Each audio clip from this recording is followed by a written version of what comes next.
The Lagos sun was already warming the hotel room when Clara's eyes fluttered open.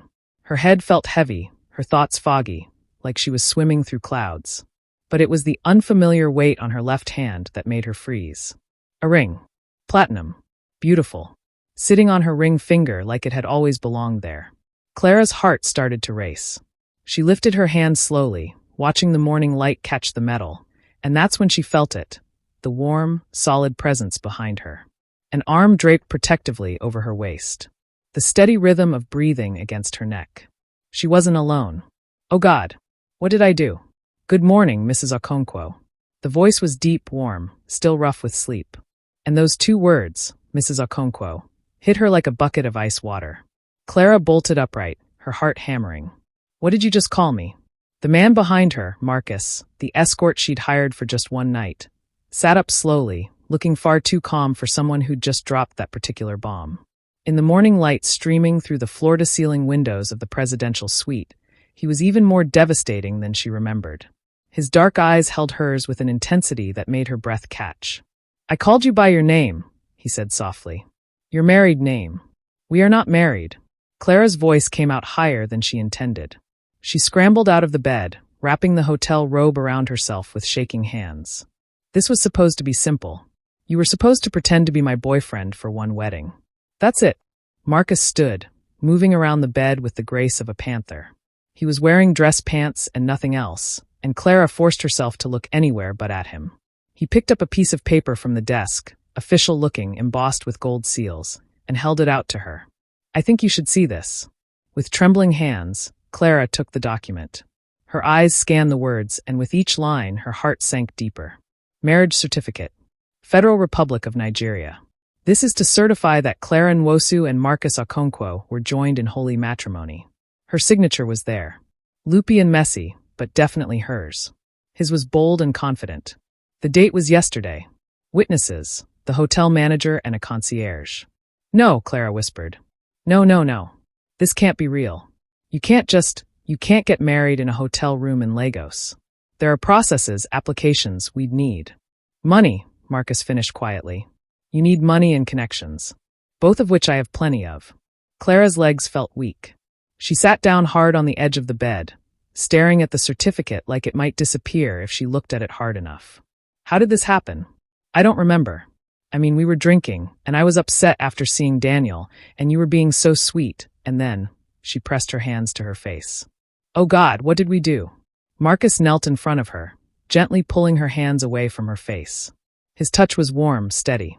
Clara, look at me. She did, and the tenderness in his eyes made her chest ache. Last night, you were upset, he said carefully. Your ex approached you again after the reception. He said things that hurt you. You were crying, and I wanted to make you feel better.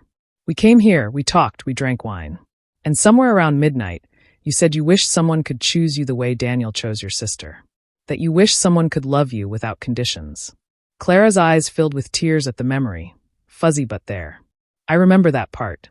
And I told you that if you'd let me, I would choose you every single day for the rest of my life. His thumb brushed away a tear that had escaped down her cheek. You laughed. You said I was just saying that because you'd paid me. So I said, let me prove it. By marrying me? Clara's voice cracked. That's insane. You don't even know me. I know enough. Marcus's voice was firm. I know you're brilliant and kind. I know you put everyone else's happiness before your own. I know you've been hurt so badly that you don't believe you deserve to be chosen. And I know that in the 24 hours I've known you, you've made me feel more alive than I've felt in years. Clara pulled back, wrapping her arms around herself. You're saying this because you feel guilty, or because you're committed to your role. But this isn't real, Marcus. We barely know each other. Then let's change that. He stood, moving to the window. Clara, I need to tell you something. Something I should have told you from the beginning. Her stomach dropped. What? Marcus turned to face her, and for the first time since she'd met him, she saw vulnerability in his expression. Real, raw vulnerability. My name is Marcus Okonkwo. I'm the CEO of Okonkwo Industries, real estate, technology, hospitality. I'm not actually an escort. The room seemed to tilt. Clara gripped the edge of the bed. What? I was doing research. For a book I'm writing about perspective and privilege. I wanted to understand lives outside my bubble, so I created a profile with that agency. I never expected anyone to actually hire me. He took a step toward her. But then you did. And everything changed. Clara felt like she couldn't breathe. So you've been lying to me this entire time? About my profession, yes. But not about anything else. Not about how I felt. Not about how you made me feel seen in a way no one else has. Not about wanting to protect you from everyone who's ever hurt you. I can't believe this. Clara stood, pacing the room. I hired an escort to make my ex jealous, and instead I accidentally married a millionaire who's been lying to me for research? This is insane. This is like something out of a terrible movie. I know it sounds crazy. It doesn't just sound crazy, it's crazy. Clara spun to face him. You lied to me. You made me trust you. You were there at the worst moment of my life. And it was all fake. It wasn't fake. Marcus's voice rose for the first time, passionate and raw. Yes, I lied about who I was professionally. But everything else, every word, every touch, every moment, that was real. Clara, I've spent my whole life around people who only see my money or my name. You saw me. You challenged me. You made me laugh. You made me want to be honest for the first time in years. So what now? Clara's voice broke. We just stay married? Pretend this makes sense. Yes. The single word fell between them like a stone. You can't be serious. Marcus crossed the room, stopping just in front of her. He didn't touch her, but she could feel the heat radiating from him. I'm completely serious. I know this started unconventionally. I know I don't deserve your trust. But Clara, give me a chance. Give us a chance. Let me prove that what we have is worth fighting for. We don't have anything. We met yesterday. And in that one day, I felt more connected to you than I have to anyone in years. Doesn't that mean something? Clara wanted to say no. Wanted to run from this room and this situation and this man who was looking at her like she hung the moon. But the truth was, yesterday had been the best day she'd had in months. Maybe years. Even with the pain of seeing Daniel marry her sister, Marcus had made her feel beautiful. Valued. Chosen. I need time, she whispered. I need to think. Take all the time you need. Marcus stepped back, giving her space. But know this, I'm not giving up. I'm not letting you go. We made vows last night, Clara. And even if you don't remember them clearly, I do. I promise to choose you, to protect you, to love you for the rest of my life. And I don't break my promises.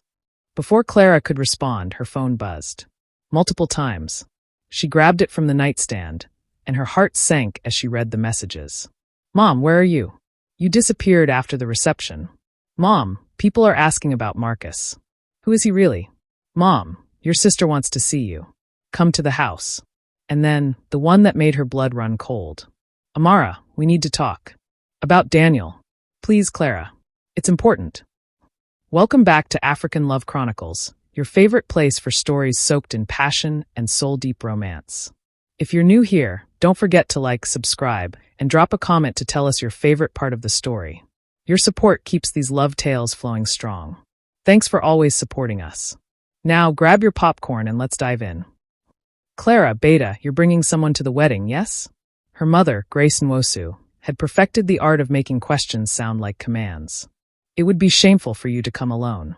Clara had gripped her teacup tighter, feeling the familiar sting of inadequacy. Yes, Mama. I'm bringing someone. Someone serious? Because people will ask. Your younger sister is getting married, and you. I know, Mama. Clara had cut her off before the familiar litany could begin. 28 and still single. Career-focused to a fault. Too picky. Too independent. Too much of everything except what mattered. The truth, the devastating, humiliating truth, was that Clara's prospects were marrying her little sister. Daniel, her boyfriend of 3 years, had looked at 25-year-old Amara and decided that youth trumped loyalty. And somehow, Clara was expected to smile through it all. That's when she'd made the decision that led her here. She'd hired an escort. The agency had been discreet, professional, and expensive enough that Clara had dipped into her savings. But pride, she'd discovered, cost more than practicality. Marcus's profile had been simple, sophisticated, educated, excellent conversationalist, perfect for social events. The photo showed a handsome man in a tailored suit, but Clara hadn't expected much. A pretty face with rehearsed lines, probably. What she got was something entirely different. He'd arrived at her modest apartment in Yaba at exactly 2 p.m. the day before the wedding. When Clara opened the door, her prepared speech about boundaries died in her throat. Marcus stood there in effortless elegance, crisp white shirt, dark jeans, a smile that could stop traffic. He was tall, confident, and looking at her like she was the most interesting person he'd met all week. "Clara." His voice was warm, rich. "I'm Marcus." "Come in," she'd managed, stepping aside.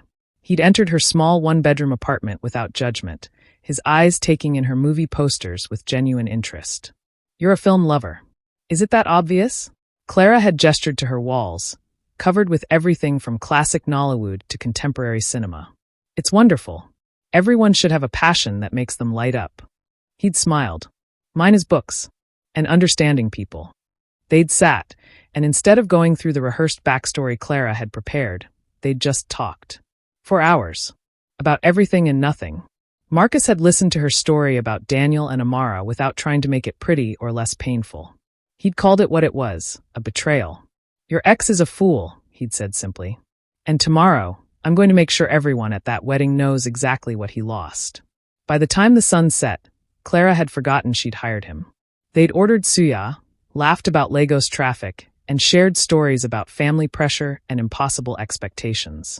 "Tomorrow," Marcus had said as he left, "I need you to trust me. Can you do that?" Clara had nodded, not knowing what she was agreeing to. "I trust you." The wedding day had started perfectly. Marcus arrived on time, looking like he'd stepped out of a magazine in his traditional senator suit. He'd brought her a necklace, sapphire, her birthstone, and clasped it around her neck with fingers that lingered just a moment too long. At the Oriental Hotel, Clara's family had been immediately charmed. Marcus played the role flawlessly, respectful to her mother, warm with her relatives, and completely, utterly devoted to Clara. His hand never left hers. His attention never wavered. When Daniel had seen them, his face had gone pale.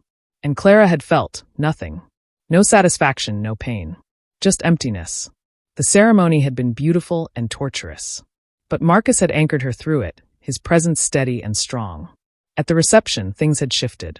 When her aunt asked how they met, Marcus had spun a story about a coffee shop argument that was so convincing, so tender, that Clara had almost believed it herself. "I couldn't stop thinking about her," he'd said, looking into Clara's eyes. "I still can't." When Daniel had cornered Clara on the terrace during the reception, trying to, what? Make amends? Question her choices? Marcus had appeared like a guardian angel, his arms sliding around her waist in a gesture that was both protective and possessive. "Am I interrupting?" Marcus had asked, his voice cool. Daniel had looked between them, jaw tight. "I should congratulate you both. We're very lucky," Marcus had said. "Some people search their whole lives for what we found accidentally." After Daniel left, Clara had sagged against Marcus. "Thank you for not letting me be alone for that. I told you, I'm not leaving your side." Then he'd asked her to dance. They'd swayed together to Timmy DeColo's voice singing about love and commitment, and Clara had felt something shift in her chest. This stranger who was supposed to be fake felt more real than anything she'd experienced with Daniel. "This doesn't feel fake anymore," Marcus had whispered. And then he'd kissed her. Right there, in front of everyone. A kiss that had made her forget where they were, who was watching, why this was supposed to be pretend. When they'd pulled apart, the entire reception was staring. Her mother was fanning herself. Her aunts were whispering. And Daniel looked devastated. "Oops," Marcus had murmured. "Got carried away." But Clara had been smiling. Actually, genuinely smiling. After the reception, Marcus had asked her to come to his suite. Somewhere we don't have to pretend. She should have said no. Should have thanked him for a job well done and gone home. But instead, she'd whispered, "Okay." The presidential suite had taken Clara's breath away. Floor-to-ceiling windows showing Lagos at night, luxury that made her modest apartment feel like a closet. But it was what Marcus told her there that truly shocked her. "I'm not really an escort," he'd said, pouring wine with steady hands. "I'm the CEO of Okonkwo Industries." Clara had nearly dropped her glass. "What?" "I was doing research for a book. About privilege and perspective. I never expected to actually be hired. And I definitely never expected you." The betrayal had stung. "So I'm what? A chapter in your book about poor people problems?" "No." Marcus had moved toward her, desperation in his eyes. "Clara, meeting you changed everything. You're not a case study. You're the most genuine person I've met in years. You made me forget why I was there, because all I wanted was to make you smile. You lied to me. I did. And I'm sorry. But everything I felt, everything I said about how you make me feel, That was real. He'd cupped her face gently. I'm falling for you. I know it's crazy, but it's true. Clara's heart had raced. Every logical part of her brain screamed to run. But the part that had felt alive all day wanted to believe him. Give me a chance, Marcus had whispered. A real chance. Let me prove this is genuine. Clara had looked up at him. This man who was supposed to be a stranger, but felt like coming home. I don't know if I can trust you. Then let me earn it. Starting now. No more lies. No more pretending. Just us figuring this out together. His sincerity had broken through her defenses. Okay, she'd whispered. But we take this slow. We get to know each other for real. Marcus had smiled, relief washing over his features. Whatever you need. They'd talked long into the night. Real conversations about real things, his childhood in Enugu, her dreams of maybe starting her own business someday, their fears about family expectations and personal failures. They'd laughed and debated, and somewhere around midnight, after too much wine and too many shared vulnerabilities, things had gotten hazy. Clara remembered Marcus saying something about choosing her. Remembered feeling overwhelmed with emotion. Remembered him asking, "Do you trust me?" And her saying yes.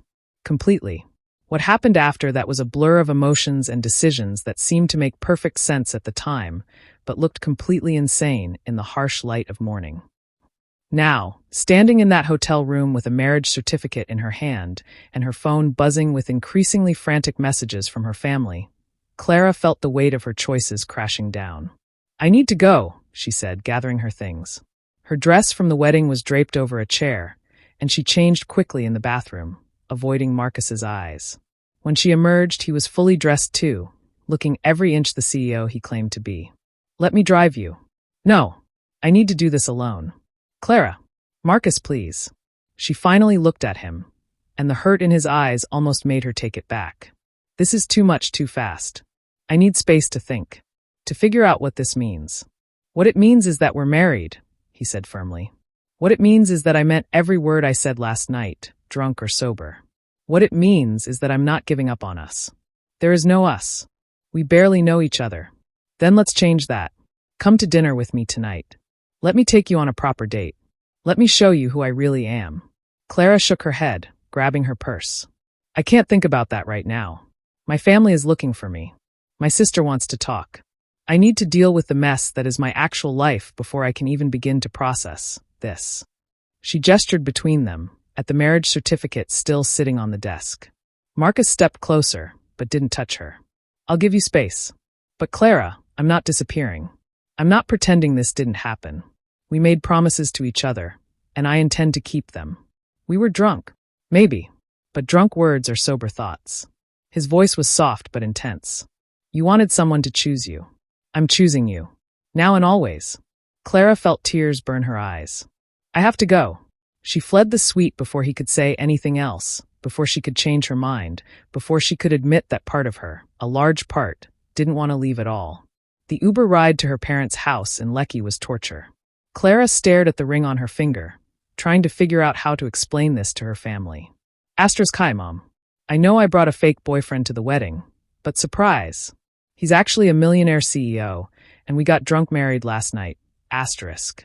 Yeah, that would go over well. When she arrived, the house was in chaos. Wedding gifts were piled in the living room. Relatives who'd stayed over were having breakfast. And in the middle of it all was Amara, still in her traveling outfit, looking pale and shaken. Clara. Her mother descended immediately. Where have you been? We were worried. And where is Marcus? Everyone wants to meet him properly. Mama, Clara. Amara appeared at her elbow, eyes red like she'd been crying. Please. We need to talk. Alone. Their mother looked between them, clearly wanting to argue, but something in Amara's expression must have convinced her. Fine. But Clara, we're discussing Marcus later. That man is a catch, and if you mess this up. Mama, please. Clara couldn't handle this right now. Amara pulled Clara upstairs to her old bedroom, closing the door firmly behind them. For a long moment, they just stood there, looking at each other. Clara and Amara had once been close, before Daniel, before the betrayal, before everything fell apart. You look different, Amara said finally. Happy almost.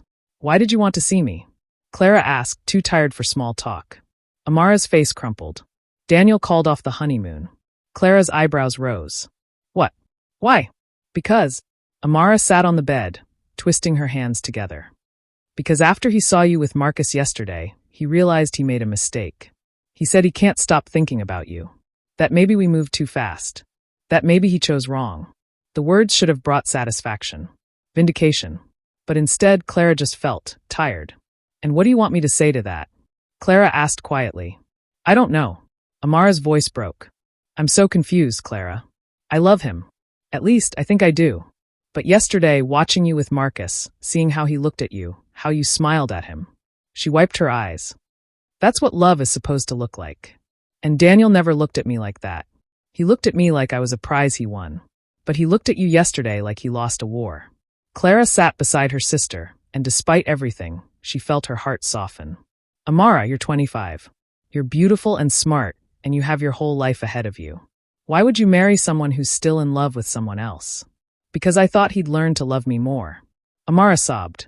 Because I thought if I was young enough, pretty enough, exciting enough, he'd forget about you. But I can't compete with 3 years of history. I can't compete with the way he says your name, like it still hurts. This isn't a competition, Clara said firmly. And I need you to hear this, Amara. I don't want Daniel back. Amara looked up, shocked. What? I don't want him. Maybe I thought I did, when I first found out about you too. Maybe I wanted him to realize what he'd lost and come crawling back. But yesterday, standing there watching you marry him, I felt nothing. No heartbreak, no longing. Just relief that it wasn't me. But Marcus isn't who I said he was, Clara continued, deciding honesty was the only way forward. I hired him to make Daniel jealous, to save face. But somewhere between pretending and reality, something changed. He makes me laugh, Amara. He makes me feel seen. He challenges me to be better. And that's what I want. Not someone who chose me by default or regret, but someone who chose me on purpose. Amara stared at her. You hired him? He's an escort? He was supposed to be. But it turns out it's complicated. Clara stood, pacing. The point is, you can't build a marriage on someone else's leftovers. If Daniel loves me, then your marriage is already over. And if he doesn't, if he's just panicking because he saw me happy, then he's not worth either of our time. So what do? You figure out what you want. Not what Mama wants, not what Daniel wants. What makes you happy? Clara looked at her sister, really looked at her. And Amara? I'm sorry I wasn't there for you this past year. I was so hurt and angry that I shut you out. But you're my sister. And I love you, even when you make terrible decisions. Amara laughed through her tears, and suddenly they were hugging, both crying, both releasing a year's worth of pain and resentment. I'm so sorry, Amara whispered. For Daniel, for everything. I was selfish and stupid and I hurt you. You were young and thoughtless, Clara corrected. There's a difference. And Daniel, he made his choice. Now you need to make yours. When they finally pulled apart, Amara looked at Clara's left hand, at the ring that Clara had forgotten she was still wearing. Clara, is that? Clara looked down at the platinum band, and despite everything, she smiled. Like I said, it's complicated. Clara spent the rest of the day avoiding questions about Marcus, helping clean up from the wedding, and trying to ignore the ring that seemed to burn on her finger. By evening, exhaustion had settled into her bones. She was about to order an Uber home when her phone buzzed. Marcus, I know you need space, but I also know you haven't eaten all day. There's food waiting for you at your apartment. Just, please take care of yourself. Clara's heart did something complicated in her chest. How did he know she hadn't eaten? How did he know she'd need this? When she finally got home, she found containers of food from her favorite restaurant on her doorstep, along with a note in bold, confident handwriting. You said you needed space, so I'm giving it to you. But please know that I meant every word I said. I'm not going anywhere. Take your time. I'll be here when you're ready.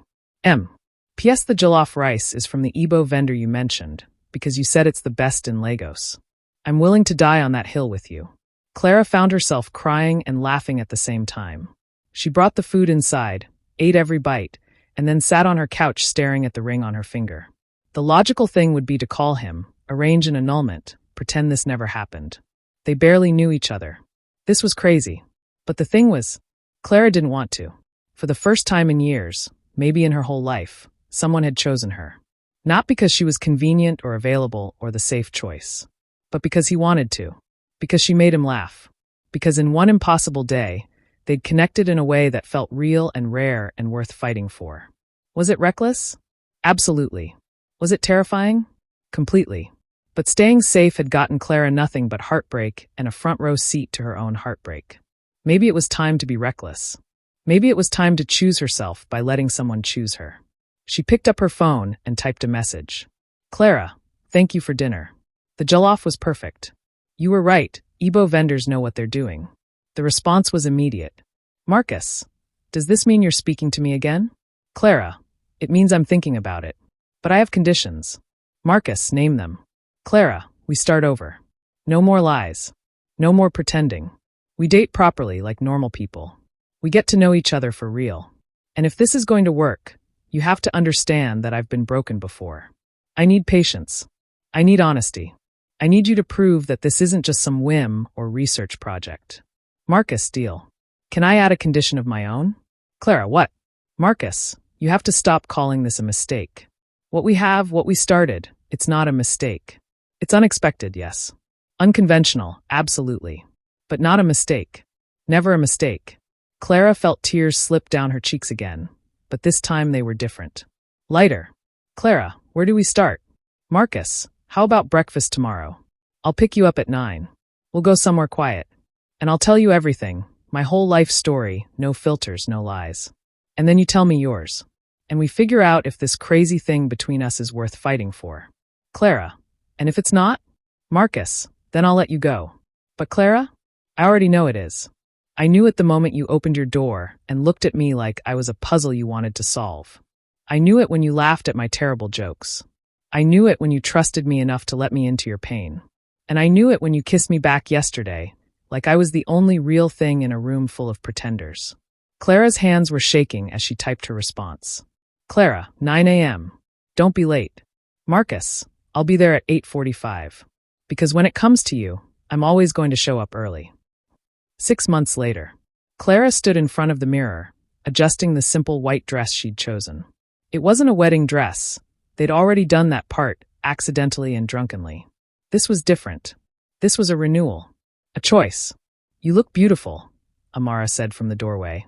Her sister looked different now, lighter, happier. She'd annulled her marriage to Daniel after 2 months, realizing that Clara had been right. You couldn't build a life on someone else's regrets. I'm nervous, Clara admitted. Is that stupid? We're already married. You're not nervous about the marriage, Amara said wisely. You're nervous about believing in it. About letting yourself be happy. Clara smiled. Her sister had grown up a lot in 6 months. The ceremony was small, just close family and friends at a beach resort in Lekki. Marcus stood at the front, looking devastating in a white agbada, his eyes locked on Clara as she walked toward him. When she reached him, he took her hands, and she could feel them trembling slightly. Nervous, she whispered. Terrified, he admitted. Terrified that I'll wake up and this will all be a dream. That you'll realize you could do better and leave. Not a chance, Clara said firmly. You're stuck with me, Mr. Okonkwo. The officiant, a friend of Marcus's family, smiled at them. I understand you two have already done this once, but perhaps with less clarity. So today we're doing it right, with witnesses who will remember, and vows you'll both recall in the morning. Everyone laughed, and Clara felt her nervousness melt away. Marcus went first, his voice steady and strong. Clara, 6 months ago, I walked into your life under false pretenses. I thought I was looking for a story, but what I found was home. You challenge me, inspire me, and make me want to be better every single day. You saw past the money and the name and the facade, and you chose to love the messy, imperfect man underneath. I promise to choose you every day for the rest of my life. I promise to be honest, even when it's hard. And I promise to always make sure you know that you are loved. Not by default or convenience, but on purpose and with everything I have. Clara was crying before he finished. When it was her turn, she squeezed his hands and spoke from her heart. Marcus, you came into my life at my lowest moment.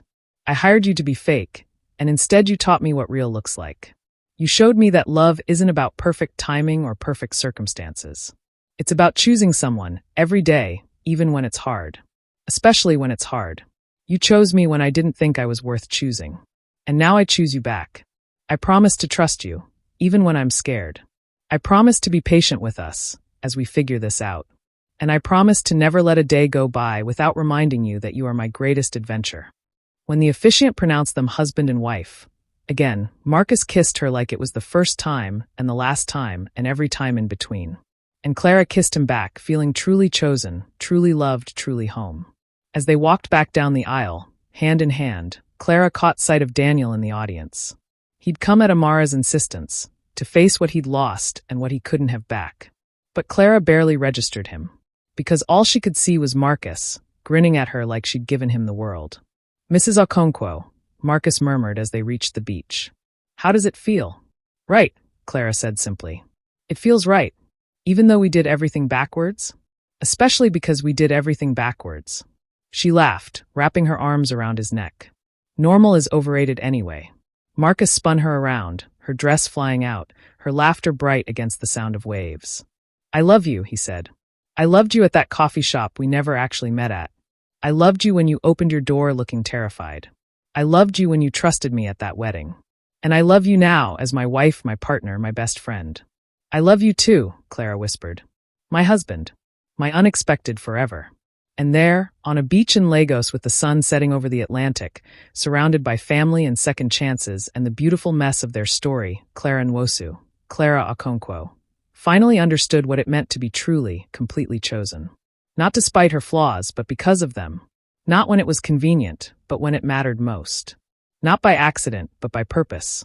And that, she thought as Marcus kissed her again, was worth every unexpected turn their story had taken. The end. Want more stories like this? Like this video, subscribe for more emotional love stories, and comment below telling us about your most unexpected moment of love. Because sometimes the best love stories are the ones we never saw. Thanks for watching. Kisses.